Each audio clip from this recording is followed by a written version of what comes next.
Hi everyone, welcome to this week's Inspired Parsha.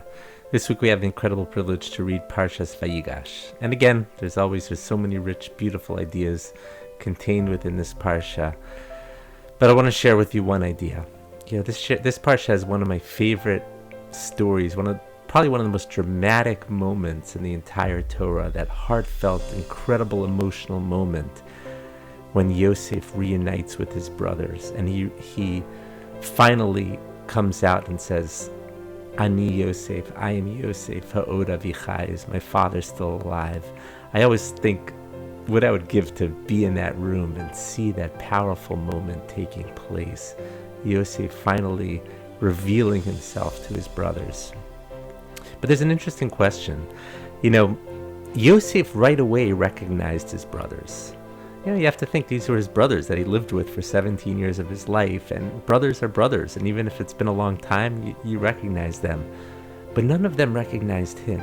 From all of them, not one of them recognized him. And it's true that he must have looked different, and they couldn't have imagined that he would be the second in command of the entire Egypt. He must have been dressed, in very royal clothes. But still, how could you not recognize your brother? How come Yosef recognized all of them and not one of them recognized him? So, there's a few beautiful ideas. The Lubavitcher Rebbe says that part of the problem was why the brothers didn't recognize him is fundamentally what got them into this problem to begin with. Yosef understood that he was always part of the bigger divine plan.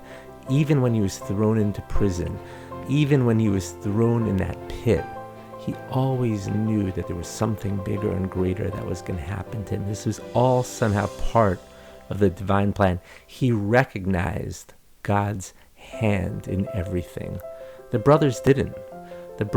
They saw him as just some petty, superficial, narcissistic kid. That's why they threw him into the pit to begin with. They didn't believe in him. They didn't believe in his dreams.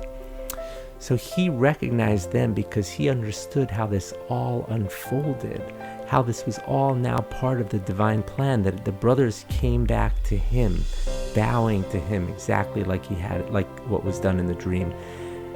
He was able to recognize and see that divine plan.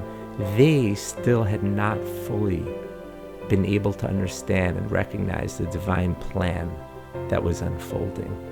That's why they didn't recognize him, which is why Yosef's first words to them, besides ha'od avichai, he said, come near to me, come and see me.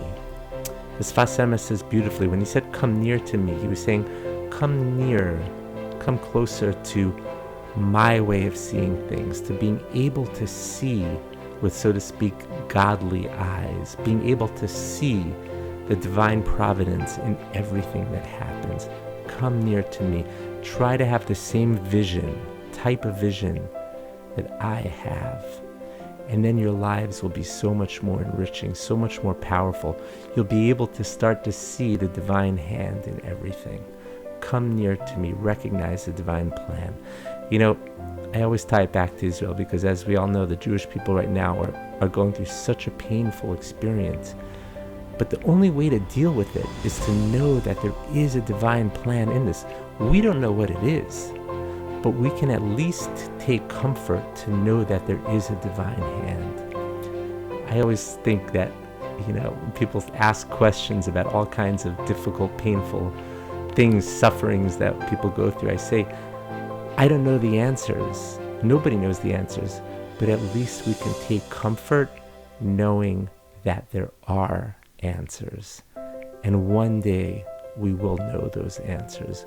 One day we will see God's presence clearly. I want to give everyone a bracha. Become a little bit more like Yosef.